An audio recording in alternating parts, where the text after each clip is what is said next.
मदन मोहन मालवीय, जो भारतीय इतिहास में एक ऐसे शख्सियत थे जिन्हें सिर्फ और सिर्फ उन्हीं को महामना की उपाधि दी गई, प्रथम और आखिरी।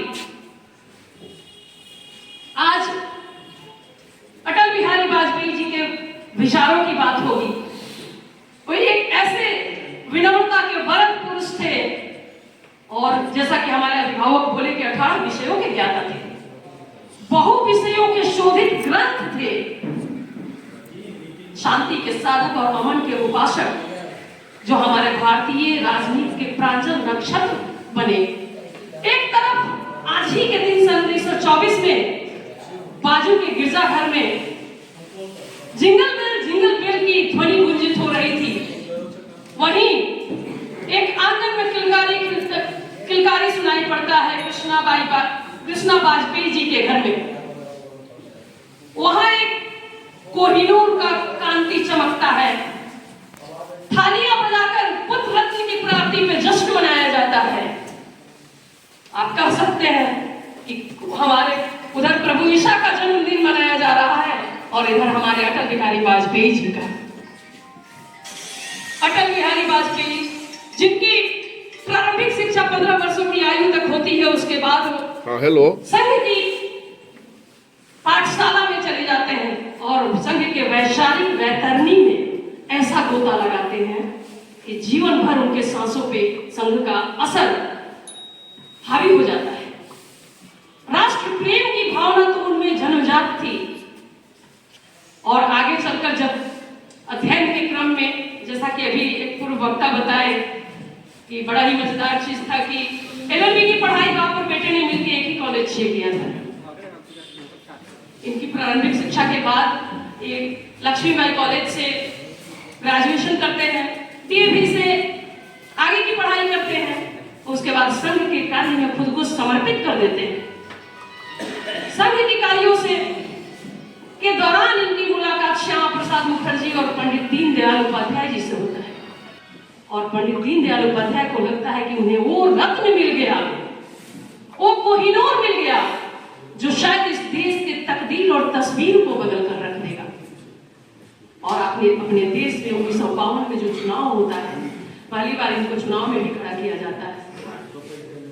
दुर्भाग्य कि ये चुनाव तो नहीं जीत पाए, हार गए, लेकिन पुनः श्यामा प्रसाद मुखर्जी जी ने इन्हें प्रेरित करके 3 जगहों से नॉमिनेशन दिलवाया, मथुरा से, लखनऊ से, बलिरामपुर से। मथुरा में भी हार होती है, जमानत जब्त हो जाती है, लखनऊ में दूसरे पोजीशन पे रहते हैं, लेकिन बलिरामपुर में प्रभुराम की कृपा होती है और इन्होंने कांग्रेस के हैदर साहब को शिकस्त देते हुए विजयश्री को हासिल किया। इसके बाद इनकी यात्रा शुरू होती है सदन में आने की। श्यामा प्रसाद मुखर्जी जी कहते थे कि इस शख्स का सदन में जाना इतना जरूरी है कि ये जब संसद में बोलेगा तो इसका संवाद सड़कों तक जाएगा।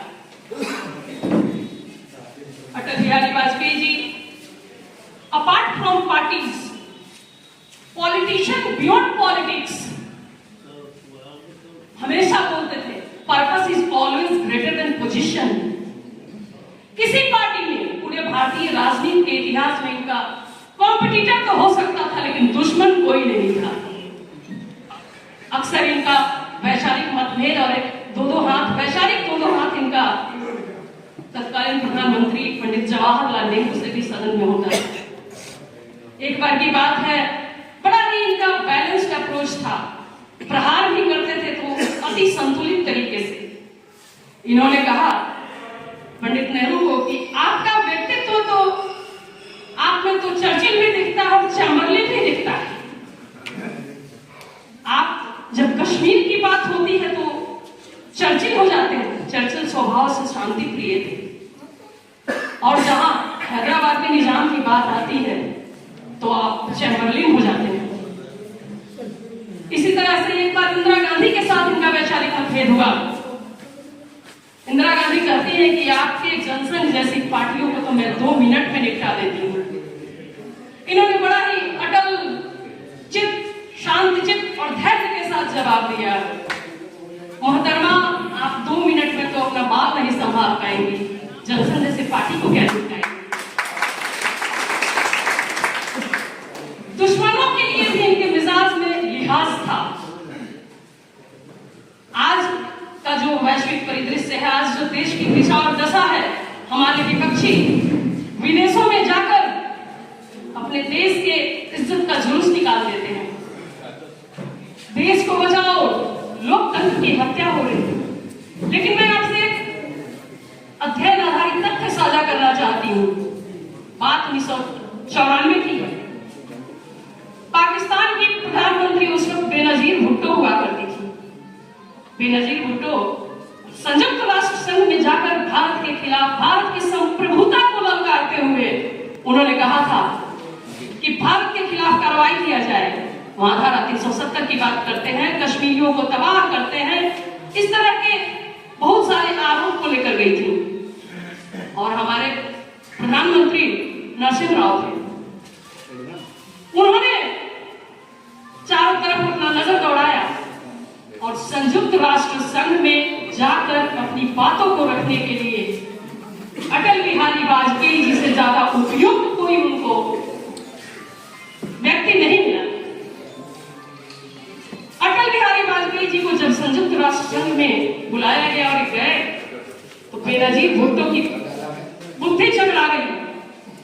बेनजीर भुट्टो का कहना था, अरे भारत का लोकतंत्र तो विचित्र है, बड़ा ही अजीबोगरीब। जहां देश के प्रधानमंत्री को आकर अपनी बात रखनी थी, वहां नेता प्रतिपक्ष को भेजता है। और एक मेरे देश के नेता प्रतिपक्ष है कि हर सेकंड एक ऐसा मुद्दा उठाते हैं कि मैं अंतरराष्ट्रीय मसले में फंस जाती हूँ। ये था अटल बिहारी वाजपेयी जी का बौद्धिक चेतना, देश के प्रति समर्पण और विपक्ष धर्म का पालन करने का मुद्दा।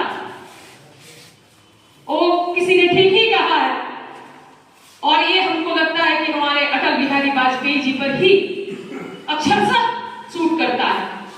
तुम्हें वफा याद नहीं, हमें जफा याद नहीं। तुम्हें वफा याद नहीं, हमें जफा याद नहीं। जिंदगी और मौत के दो ही तराने हैं, एक तुम्हें याद नहीं, एक हमें याद नहीं। दुश्मनी जमकर करो, लेकिन ये गुंजाइश रहे जब कभी हम दोस्त हो जाएं तो शर्मिंदा न हो। अटल बिहारी वाजपेयी जी का कहना था कि आपका दुश्मन भी ऐसा हो कि आप अपने मित्र से ज्यादा अपने शत्रु पे भरोसा कर सके। और जब कभी भी देश के सामने विपरीत परिस्थितियां आती थी तो अटल बिहारी वाजपेयी जी सरकार के साथ सशक्त रूप से खड़े रहते थे। आज का दौर नहीं है कि देश को और देश के लोकतंत्र को, देश की प्रतिष्ठा का तार लोग विदेशों में जाकर करते हैं। विदेशों में जाकर कहते हैं कि भारत में लोकतंत्र को बचाओ, लोकतंत्र का चीरहरण हो रहा है। क्यों अपने देश की प्रतिष्ठा का धज्जी वहां उड़ाते हो? अतः अटल बिहारी वाजपेयी जी, श्रद्धेय वाजपेयी जी आज हमारे बीच नहीं है, लेकिन उनका विचार, उनका आशीर्वाद, उनका सोच सदियों तक हमारे देश में, इस ब्रह्मांड में रखने वाला है। जब कभी भी देश के सामने मुसीबत होता है, उनका एक ही सिद्धांत था, हास्य में, रुदन में, तूफानों में, हास्य में, रुदन में, तूफानों में, अमर असंख्य बलिदानों में, अमर असंख्य बलिदानों में, उद्यानों में मस्तक ऊंचा सीना, पीड़ाओं में पलना होगा। उन्नत मस्तक ऊंचा सीना, पीड़ाओं में पलना होगा। कदम मिलाकर चलना होगा, कदम मिलाकर चलना होगा। इन्हीं चंद शब्दों के साथ मैं पुनः अटल जी के उन विचारों को, उनका जो विचार था, एक तरफ शांति के साधक थे, दूसरी तरफ अमन के उपासक, जिसका प्रत्यक्ष उदाहरण आप तमाम लोगों के सामने होगा कि जरूरत पड़ने में जब बुद्ध मुस्कुराए जैसे पासवर्ड देकर परमाणु परीक्षण कर देते हैं और सर्विलांस वाले ऊपर से धरातल पे सर्विलांस करते हुए चले जाते हैं कि आधे घंटे में मिलेगा इसका ट्रेस, 1 घंटे में मिलेगा, यहाँ मिलेगा, वहां मिलेगा, 11 महीने से 98 के परमाणु कर दिया जाता है, परीक्षण कर दिया जाता है। साथ ही एक हाथ में गीता रखते, दूसरे में गांडियों, एक हाथ में भाला तो दूसरे में माला। एक है हमारे अटल बिहारी वाजपेयी, एक हाथ में शांति का संधान करने के लिए शंख तो दूसरे में शस्त्र भी था। ऐसे प्रधान से ऐसे प्रधानमंत्री हमारे देश को मिले जो 3 बार हमारे देश में प्रधानमंत्री रहे, क्रमशः 13 दिन, 13 महीने और 5 वर्षों के लिए। एक मत की कमी में उन्होंने सरकार को दिया, लेकिन सादगी और सदाकत के इस शख्सियत ने कभी अपने उसूलों से समझौता नहीं किया। ये थे हमारे अटल बिहारी वाजपेयी। जरा आज के दौर को देखिए, आज के हमें प्रेरणा लेने की जरूरत है, उनके सिद्धांतों पर चलने की जरूरत है, उनके सोच को आत्मसात करने की जरूरत है।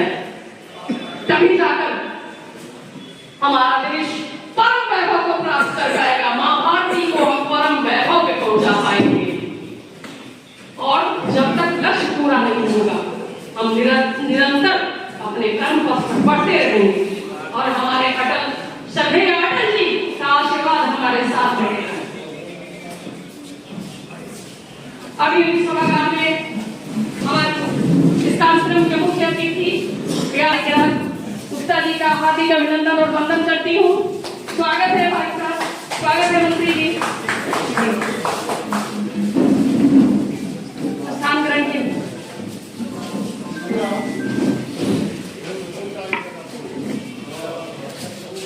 आप लोग अपने